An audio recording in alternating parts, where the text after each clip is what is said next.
नमस्कार दोस्तों, स्वागत है आपका उमंग एकेडमी यूट्यूब में। जी दोस्तों, बात करें प्रैक्टिस सेट नंबर 4 की, पर्यावरण अध्ययन का जो प्रैक्टिस सेट नंबर 4 है, इसमें मैं वो क्वेश्चन करवा रहा हूँ, चाहे आप पंजाब टेट की बात करें, एस टेट की बात करें, UP TET, C TET, MP TET, हर एक टेट में जो प्रश्न पूछे गए हैं अभी तक इस टॉपिक से रिलेटेड, वो सभी इसमें आपको मिलेंगे। सभी प्रकार से जितने प्रकार से क्वेश्चन पूछे गए हैं, आपको एक क्वेश्चन दे रहा हूँ। जो क्वेश्चन आपको करना होगा वो स्क्रीन पे आपको दिख रहा हो। इस क्वेश्चन का सही जवाब क्या होगा ये मैं आपको लास्ट में वीडियो में बीच में भी बता सकता हूँ, लास्ट में बता सकता हूँ। आप वीडियो में अंत तक बने रहिए। इसका सही जवाब क्या होता है वो आप मुझे कमेंट बॉक्स से कमेंट कीजिए, इसके बाद में आप इसका आंसर देखिए, ठीक है। तो इस क्वेश्चन को देख लिया होगा। अब यहाँ पर इस प्रैक्टिस सेट में सबसे पहला क्वेश्चन दिया हुआ है, 10% नियम का प्रतिपादन किसने किया है, ठीक है। पंजाब टेट में ये क्वेश्चन पूछा, जो भी क्वेश्चन करवा रहा हूँ सभी के सभी प्रश्न इसी प्रकार से पूछे गए हैं परीक्षाओं में, ठीक है। इसका जो सही आंसर कौन सा होगा, लिंडमान द्वारा, गोल्डमान द्वारा, बैंकमान द्वारा, या फिर इनमें से कोई नहीं,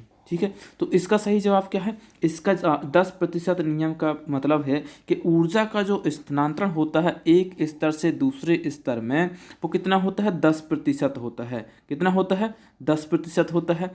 ये किसने प्रतिपादित किया था, ये जो है आपका 10% का नियम है, जो किसने प्रतिपादित किया था, लिंडमान ने प्रतिपादित किया था। किसने, लिंडमान द्वारा प्रतिपादित किया गया था। कब प्रतिपादित किया गया था, तो 1942 में इसको प्रतिपादित किया गया था लिंडमान द्वारा। उन्होंने बताया था कि ऊर्जा का यदि एक व्यक्ति है या फिर सूर्य से यदि 1000 कैलोरी ऊर्जा आती है, तो उसके बाद में पौधों को मिलती है कितनी, 100 कैलोरी। और उस पौधे को जो भी खाता है उपभोग करता है उसको मिलती है 10 कैलोरी। उसके बाद में उस व्यक्ति को जो भी खाता है उसको मिलती है 1 कैलोरी। यानी कि इसका 10%, 1000 का 10%, 100 का 10%, 10 का 10% 1 है। तो 10% ऊर्जा स्थानांतरण होती है एक चरण से दूसरे चरण में, ठीक है। इसका सही जवाब कौन सा हो जाएगा, पहला हो जाएगा। नेक्स्ट क्वेश्चन देखते हैं, जैविक पर्यावरण में शामिल है। जैविक पर्यावरण में शामिल है, कौन सा शामिल है, उत्पादक, उपभोक्ता, अपघटक, या फिर उपरोक्त सभी। तो जैविक पर्यावरण में कौन शामिल है, उपरोक्त सभी। सभी के सभी, उत्पादक की बात करूँ तो पेड़ पौधे होते हैं, उपभोक्ता जो भी पेड़ पौधों को खाते हैं, अपघटक जो होते हैं उन सभी को खाते हैं, जो कि पाचन पचाते हैं या फिर सड़ाते गलाते हैं, वो क्या होते हैं, अपघटक होते हैं। तो वो सभी के सभी जैविक। जैविक का मतलब होता है जिनमें जीव होता है, मतलब जिनमें वृद्धि पाई जाती है, वो क्या कहलाते हैं, जैविक पर्यावरण में शामिल होते हैं। तो उपरोक्त सभी इसका सही जवाब हो जाएगा। नेक्स्ट क्वेश्चन देखते हैं, तीसरा क्वेश्चन दिया है। तीसरा क्वेश्चन क्या है, निम्नलिखित विकल्पों में से कौन से पर्यावरणीय मुद्दे हैं। पर्यावरणीय मुद्दे कौन कौन से, जन संरक्षण, कचरा निस्तारण, जनसंख्या, या फिर उपरोक्त सभी। तो ये सभी के सभी जो मुद्दे हैं, चाहे जल संरक्षण की बात करूँ, कचरा निस्तारण की बात करें, या फिर जनसंख्या वृद्धि या जनसंख्या कंट्रोल की बात करें, उपरोक्त सभी क्या है, पर्यावरणीय मुद्दे हैं। दोस्तों, आप सभी से रिक्वेस्ट है, वीडियो अच्छा लगता है तो वीडियो को लाइक जरूर कर दें, अपने दोस्तों को शेयर करना ना भूलें तो उसकी तैयारी करें। और जो ऐसे व्यक्ति कुछ होंगे कि सर 5 दिन में इसकी तैयारी करा ताकि 140 या फिर 120 नंबर लेकर के आ जाए, उनको मैं बस यही करना चाहता हूँ, वो वीडियो ना देखें। वो एक्चुअली में वो वीडियो देखते हैं जिनका एक कमिटमेंट होती है। दो चीज़ ज़रूरी होती है, एक होता है एटीट्यूड। एटीट्यूड मतलब है पॉजिटिव एटीट्यूड होना चाहिए कि हाँ मैं ये कर सकता हूँ, ठीक है, मैं 120 130 नंबर लेके आ सकता हूँ सी टेट में, एम पी टेट में, जो भी टेट की एग्ज़ाम तैयारी कर, ठीक है, या फिर कोई स्टेट एग्ज़ाम की तैयारी कर रहे हो। ये एक होता है आपका क्या, कमिटमेंट। कमिटमेंट होता है कि आपको 2 घंटे या 3 घंटे या 4 घंटे आप एक टारगेट रख लीजिए, जितना आपको काम के बाद में आप यदि आप कहीं पर जॉब करते हैं या फिर कुछ काम करते हैं या फिर कहीं घर में बिजी रहते हैं, उस काम से निकाल करके एक समय बना लीजिए कि हमको इस समय पर ये टॉपिक कंप्लीट करना ही है। आप ऐसा ना कीजिए कि एक हफ्ते पढ़ाई किया फिर एक हफ्ते का ब्रेक ले लिया फिर पढ़ाई करेंगे, अच्छा 1 तारीख से शुरू करेंगे। ऐसा करने से नहीं होता है, इस तरीके से आपकी स्टडी नहीं होगी। स्टडी जो होती है, स्टडी का मतलब होता है यदि आप टीचर बनना चाहते हैं तो टीचिंग के लिए होता है अधिक से अधिक बुक पढ़ना, क्योंकि जब भी आप स्टूडेंट को पढ़ाते हैं उससे पहले आपको पढ़ना होता है, इसीलिए ज़रूरी हो जाता है। ये आप बहुत सारे बच्चे होते हैं ना, बोलते हैं सर कोई एक बुक का नाम बता दीजिए। कोई एक बुक से मत पढ़िए, अन्य अन्य प्रकार की अलग अलग बुक पढ़िए। जैसे कि मैं यहाँ प्रैक्टिस सेट प्रोवाइड कराता हूँ तो एक बुक से नहीं देता, मैं अलग अलग जो टॉपिक होते हैं एक टॉपिक लेता हूँ, लेकिन 3-4 बुक रखी हैं मेरे पास, उन सभी बुकों से लेकर के जो भी क्वेश्चन बनते हैं, जो भी क्वेश्चन पूछे गए वो सभी क्वेश्चन मैं इसमें करवाता हूँ। तो एटीट्यूड और कमिटमेंट बहुत ज़रूरी है यदि आपको कुछ अचीव करना है, एक अच्छा टीचर बनना है तो, ठीक है। नेक्स्ट क्वेश्चन, ईवीएस एकीकरण है। ईवीएस एकीकरण है कौन कौन से विषय का, परिस्थितिकी, विषाणु विज्ञान और विज्ञान का, या फिर विज्ञान और सामाजिक अध्ययन का, या फिर विज्ञान सामाजिक अध्ययन और पर्यावरण शिक्षा का, या फिर पर्यावरण विज्ञान और सामाजिक अध्ययन का। तो EVS इन्वायरमेंटल स्टडी जो है वो क्या है, एकीकरण है किस विषय का है, वो है विज्ञान, सामाजिक विज्ञान और पर्यावरण शिक्षा। इन तीनों को मिला करके बनाया गया है क्या, EVS बनाया गया है। ठीक है, तो इसका सही जवाब कौन सा हो जाएगा, सा हो जाएगा। नेक्स्ट क्वेश्चन देखते हैं, पांचवा क्वेश्चन क्या कहता है, पृथ्वी पर ऊर्जा का चरम स्रोत क्या है। ऊर्जा का चरम स्रोत क्या है, पवन, सूर्य, पौधे या फिर जानवर। तो पृथ्वी पर जो ऊर्जा का चरम स्रोत है वो कौन सा है, सूर्य है। पहले भी आपने क्वेश्चन देखे, लेकिन क्वेश्चन में शब्द चेंज होते रहते हैं। क्या होते हैं, शब्द चेंज होते रहते हैं। वो जरूरी होता है कि क्या क्या शब्द पूछे जाते हैं। तो चरम स्रोत तो होता है सूर्य, और सूर्य को एक और नाम दिया जाता है, प्रेरक बल के नाम से भी जाना जाता है। क्या, प्रेरक बल के नाम से भी जाना जाता है। इसकी जो ऊर्जा होती है इसको प्रेरक बल के नाम से भी जाना जाता है सूर्य को। और ये जो है अंतिम ऊर्जा का स्रोत भी कहा जाता है कि किसी भी जीव के लिए सबसे अंतिम जो ऊर्जा का स्रोत बचता है वो कौन सा बचता है, सूर्य बचता है। कहीं से उसको भोजन मिले या ना मिले, लेकिन सूर्य से उसको ऊर्जा मिलती ही मिलती है। तो इसका जो क्या है, चरम स्रोत भी कह सकते हैं, उत्कृष्ट स्रोत, सबसे अच्छा स्रोत भी कहा जा सकता है, वो क्या है, सूर्य है। नेक्स्ट क्वेश्चन देखते हैं, छठवां क्वेश्चन, कौन सी खाद्य श्रृंखला घासीय मैदान की नहीं है। मतलब ऐसी खाद्य श्रृंखला जो घासीय मैदान की नहीं है, कौन सी, घासीय मैदान की नहीं है। कीट, मेंढक, सांप, खरगोश, लोमड़ी, शेर, प्लावक, मछली, व्हेल, चूहा, सांप, गिद्ध। तो आपको ऐसा देखना है कि क्या आपने देखा है कभी प्लावक, मछली, व्हेल, जे क्या है, घासीय मैदान पर नहीं रहते, जे हमेशा जलीय मैदान पर रहते हैं। कहाँ पर, जल में रहते हैं, जल के अंदर ही रहते हैं। तो ये इसका सही जवाब हो। इसमें क्या पूछा था, नहीं है। बाकी आप देखें, कीट, मेंढक, सांप जे मैदान पर रहते हैं, घास मैदान पर, खरगोश, लोमड़ी, शेर जे भी रह सकते हैं मैदान पर, चूहा, सांप, गिद्ध जे भी मैदान पर रह सकते हैं। तो इसका सही जवाब कौन सा हो जाएगा, सा हो जाएगा। नेक्स्ट क्वेश्चन की बात करूँ, सातवां क्वेश्चन देखते हैं, वनों के कटाव के प्रमुख परिणाम हैं। यानी यदि वन काटे जाएंगे तो उसका क्या क्या परिणाम हो सकते हैं। वन्य प्राणियों के प्राकृतिक आवास का विनाश हो सकता है, जल चक्रण पर प्रभाव पड़ सकता है, मृदा अपरदन हो सकता है। तो इसका सही जवाब क्या है, कूटनीति दिए हुए, आदि हो, केवल एक वन्य प्राणियों की प्राकृतिक आवास का विनाश होगा, या फिर एक और दो दोनों, या फिर केवल तीन, या फिर 1, 2 और 3, और मतलब में उपरोक्त सभी इसका सही जवाब। तो इसका सही जवाब कौन सा है, द। यदि क्या है, वनों का कटाव होगा तो इसका मुख्य रूप से परिणाम क्या होगा, जो भी प्राणी होंगे उनके प्राकृतिक आवास का विनाश होगा, जल चक्रण पर प्रभाव पड़ेगा, और साथ ही साथ मृदा अपरदन भी बढ़ जाएगा। तो इसलिए इसका जवाब होगा द, उपरोक्त सभी हो जाएगा, या फिर 1, 2 और 3। नेक्स्ट क्वेश्चन है, आठवां क्वेश्चन, नदी मुहानों के लक्षण है। नदी के जो मुहाने होते हैं उसके क्या लक्षण हैं। ताज़ा एवं खारा जल मिलता है वहाँ पर, समृद्ध जैव विविधता पाई जाती है, अधिक उत्पादकता पाई जाती है, उपरोक्त सभी। तो इसका सही जवाब कौन सा होगा, द, उपरोक्त सभी। नदी के जो मुहाने होते हैं वहाँ पर ताज़ा जल भी मिलता है, खारा जल होता है, लेकिन अन्य कुओं या तालाबों की अपेक्षा नदी के मुहाने का जल जो होता है वो खारा होता है। समृद्ध जैव विविधता, मतलब में वहाँ पर कई प्रकार की जैव विविधता पाई जाती है। समृद्ध का मतलब होता है कई प्रकार की जैव विविधता होना, मतलब समृद्ध का मतलब होता है जो भी चीज़ है वो अधिक मात्रा में है। और अधिक उत्पादकता, वो जो नदी के मुहाने जो मिट्टी होती है वो कैसी होती है, बहुत ही उपजाऊ होती है, तो उत्पादकता अधिक होती है वहाँ पर। नेक्स्ट क्वेश्चन जो है, 9वां क्वेश्चन दिया, खाद्य श्रृंखला द्वारा घातक रसायनों की निरंतर बढ़ती मात्रा कहलाती है। क्या कहलाती है, परिस्थिति संतुलन, जैव सांद्रण, खाद्य स्तर, या फिर जैव अपघटन। तो परिस्थिति जो तंत्र है इसकी जो संतुलन होता है वो क्या कहलाता है। जैसे घातक रसायनों का उपयोग करते हैं तो वो उसमें क्या हो जाता है, जैव सांद्रण बढ़ जाता है, इसलिए उसको क्या कहा जाता है, जैव सांद्रण कहा जाता है। परिस्थिति संतुलन नहीं होता, उससे परिस्थिति का जो संतुलन है वो बिगड़ता है अधिक मात्रा में रसायनों का प्रयोग करने से। इसका सही जवाब होगा ब।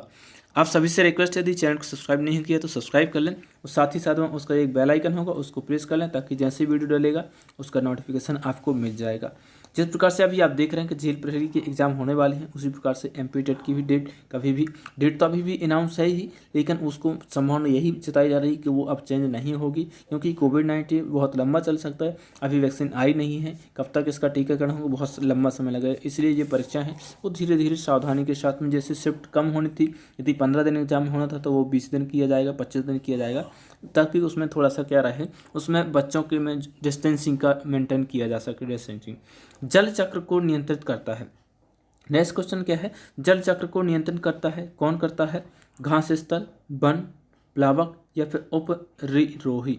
तो जल चक्र को कौन नियंत्रित करता है? वो करता है वन। वन जो होते हैं वो जल चक्र को नियंत्रित करते हैं। बहुत ज़रूरी हो जाता है जब आप देखते हैं कि बारिश नहीं होती है या फिर बारिश होती है तो कैसी नियमित रूप से नहीं होती है, तो जल चक्र को नियंत्रित करने के लिए वन बहुत ज़रूरी होते हैं। कई प्रकार के कार्यक्रम भी चलाए जाते हैं कि वन लगाओ, वृक्ष बचाओ, पेड़ बचाओ, पौधे लगाओ, एक पौधा जो है अपने जन्मदिन पर अवश्य लगाओ। इस प्रकार के कई कार्यक्रम चलते हैं, कैंपेन चलाए जाते हैं। नेक्स्ट क्वेश्चन जो है 11वां, पेड़ों की कटाई घटाती है। पेड़ों की यदि आप कटाई करेंगे तो क्या घटाएगी? वर्षा, मृदा अपरदन, भूस्खलन या फिर ये सभी। तो पेड़ों की कटाई यदि आप करेंगे तो उससे क्या कमी होगी? वर्षा कम हो जाएगी या फिर असंतुलित हो जाएगी। पेड़ों की कटाई से बढ़ेगा क्या? मृदा अपरदन बढ़ जाएगा। जी, मृदा अपरदन जो है वो क्या हो जाएगा? बढ़ जाएगा। भूस्खलन भी क्या हो जाएगा? बढ़ जाएगा। लेकिन घटाना पूछा गया है, इसमें क्या पूछा गया है? घटाना पूछा गया, तो वो क्या है? वर्षा जो है वो क्या हो जाएगी? कम हो जाएगी यदि वनों की कटाई होगी। तो इसका सही जवाब कौन सा होगा? आ हो जाएगा। नेक्स्ट क्वेश्चन है 12वां क्वेश्चन दिया हुआ, कौन पर्यावरण के लिए हानिकारक है? यानी पर्यावरण के लिए हानिकारक कौन है? कागज, कपड़ा, धातु या फिर प्लास्टिक। तो पर्यावरण के लिए हानिकारक जो सबसे ज़्यादा है वो क्या है? प्लास्टिक। यदि आप में इसमें ऑप्शन में दूसरा होता है बा या फिर धातु, प्लास्टिक, कपड़ा, कागज, तो उसमें आप धातु, प्लास्टिक कर सकते हैं, लेकिन इसमें एक ही ऑप्शन आपको मिलेगा, एक ही ऑप्शन करना है। तो इसमें प्लास्टिक जो है सबसे ज़्यादा हानिकारक है। कागज़ के आप रीउपयोग कर सकते हो, मतलब दोबारा यूज कर सकते हो। कपड़े को आप दोबारा उपयोग कर सकते हो। धातु को रिसाइकिल कर सकते हो। लेकिन प्लास्टिक जो होता है, प्लास्टिक को रिसाइकिल नहीं किया जा सकता है, इसीलिए ये क्या है? हानिकारक है। और ये जो होती है ये किसी भी अपघटक द्वारा क्या है? गलाई नहीं जा सकती है। इसीलिए क्या होता है, जो कभी कभी पशु खा लेते हैं, जिसकी वजह से उनके पेट में समस्या होती है, या फिर कुछ जो भी आप खाद्य पदार्थ लेते हैं उसमें इसकी जो है इफेक्ट होता है, उसका प्रभाव पड़ता है उस खाद्य पदार्थ पर। तो इसलिए ये बहुत ज़्यादा क्या है? हानिकारक है, क्योंकि ये आप बचा नहीं सकते। जो भी व्यक्ति खाता है इसको या फिर पशु खाते हैं तो उस पाचन क्रिया में इसको पचा नहीं पाते हैं, इसलिए ये क्या है? हानिकारक है। नेक्स्ट क्वेश्चन है 13वां क्वेश्चन दिया है, चिपको नारा। चिपको आंदोलन आपने सुना होगा। चिपको नारा जो है परिस्थिति की स्थायी अर्थव्यवस्था है, किसने कहा था? चिपको नारा शुरू किया गया था, उनमें कहा गया था परिस्थिति की स्थायी अर्थव्यवस्था है। जो चिपको नारा किसने कहा है? चांद प्रसाद भट्ट ने, सुंदरलाल बहुगुणा ने, श्याम प्रसाद बहुगुणा या फिर राम वृक्ष बेनीपुरी में। ठीक है, तो बहुत सारे बच्चों ने क्या कर दिया? वृक्ष, वृक्ष पर्यावरण से संबंधित क्या है? वृक्ष है। ठीक है, तो ये ऑप्शन क्या है? चौथा गलत हो जाएगा। राम वृक्ष बेनीपुरी नहीं है इसका जवाब। इसका सही जवाब क्या है? सुंदरलाल बहुगुणा। इनके बारे में बता दूं, पहले भी मैंने आपको एक ट्रिक बताई थी कि यदि आपको चिपको आंदोलन याद करना कि चिपको आंदोलन का प्रणेता कौन है, ये भी क्वेश्चन बहुत ज़्यादा पूछा जाता है, तो वो है सुंदरलाल बहुगुणा। कैसे याद करना है? कि जो व्यक्ति ज़्यादा सुंदर होता है सभी लोग उसी के पास क्या होते हैं? चिपकते हैं। और चिपको आंदोलन तो आपको याद हुई, चिपको आंदोलन ऐसा आंदोलन था कि पेड़ पौधे बचाने के लिए वहाँ पर जो भी महिलाएं थे, जो भी पुरुष थे, वो सभी क्या है? उन पेड़ पौधों के साथ में चिपक गए थे ताकि उनको काटा ना जा सके। और इसके संबंध में 15 सालों के लिए क्या कर दिया गया था? उत्तराखंड से यह शुरुआत किया गया था। तो वहाँ पर क्या है? 15 साल तक के लिए जो उत्तराखंड की सरकार थी उन्होंने पेड़ काटने के लिए रोक लगा दी थी वहाँ पर। इसलिए वहाँ पर बहुत ज़्यादा क्या है? पर्यावरण का संतुलन बना रहता है। तो इस प्रकार से इसका जो सही जवाब कौन सा होगा? दूसरा हो जाएगा 12 नंबर। सुंदरलाल बहुगुणा है, चिपको आंदोलन का प्रणेता है।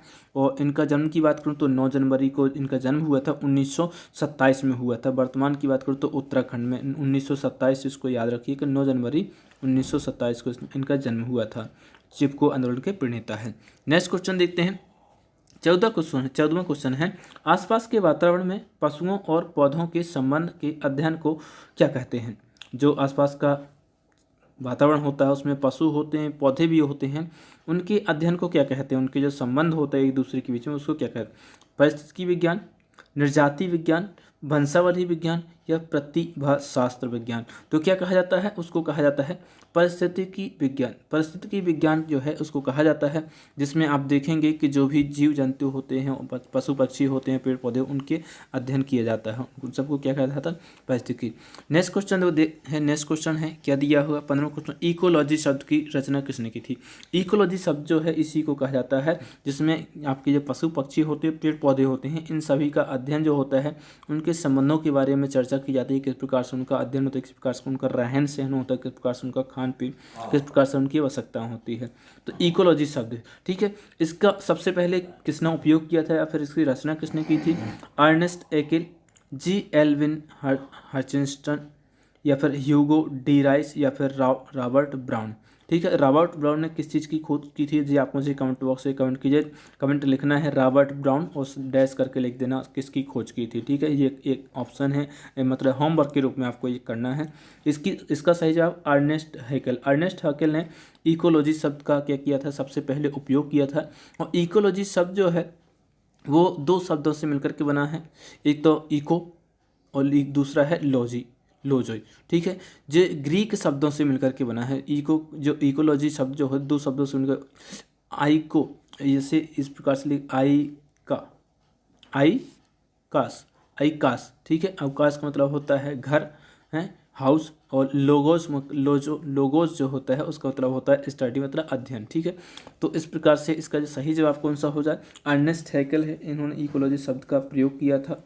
इकोलॉजी जो होता है पेड़ पौधों और पशु पक्षियों के जो संबंध होते हैं, रहने का जो होता है परिस्थिति संबंध, उसके बारे में अध्ययन किया जाता है।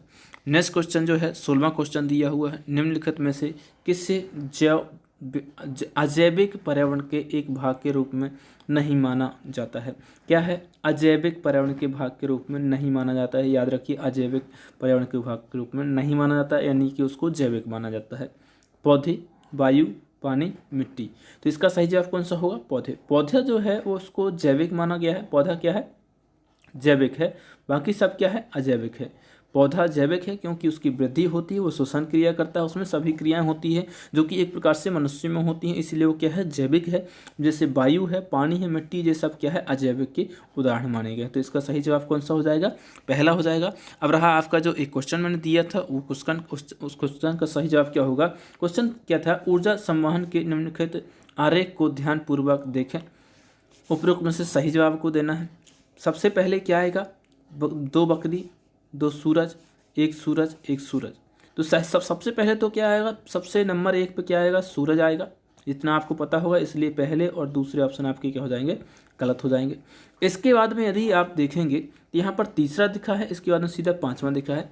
तो यदि आप देखेंगे इस श्रृंखला में, यदि आप देखेंगे तो यदि यहाँ पर देखेंगे तो शाकाहारी सूर्य जो हो जाएगा वो क्या हो जाएगा, उत्पादक। सबसे पहला स्रोत हो जाएगा। पादप जो हो जाएंगे, उसके बाद में उत्पादक कहलाएंगे। पादप यहाँ पर दूसरी जगह पर आ सकते हैं। इसके बाद में जो आएगा वो कौन सा आएगा, बकरी आएगा। बकरी पादप को खाती है। बकरी को कौन खाता है, बकरी को शेर खाता है। शेर को कौन खाता है, मनुष्य खाता है। ठीक है, तो मनुष्य 5वें नंबर पर आ जाएगा। 5वें नंबर पर मनुष्य यहाँ पर है। शेर कहाँ पर आएगा, चौथे नंबर पर आएगा। शेर चौथे नंबर पर आ जाएगा, जबकि शेर यहाँ पर तीसरे में दिया है। तो ये भी ऑप्शन आपका क्या हो जाएगा, गलत। सबसे पहले सूर आएगा, उसके बाद में बकरी आएगी, उसके बाद में क्या हो जाएगा, मनुष्य आ जाएगा। ठीक है, तो इसका सही जवाब कौन सा हो जाएगा, सी ऑप्शन इसका क्या हो जाएगा, सही जवाब हो जाएगा। इस प्रकार से आपका जो क्वेश्चन पेपर प्रैक्टिस सेट था 4 नंबर का वो कंप्लीट होता है। यहाँ पर आपके 17 क्वेश्चन में से आपके कुल कितने प्रश्न सही होते हैं वो आप मुझे कमेंट बॉक्स में कमेंट कीजिए। वीडियो पसंद आया तो वो भी कमेंट बॉक्स में बताइए किस प्रकार से आपको सेशन लगा है। बहुत समय से वीडियो नहीं आ रहे थे, अब आपको डेली वीडियो मिलने वाले हैं। मिलते एक नए वीडियो में, तब तक के लिए नमस्कार।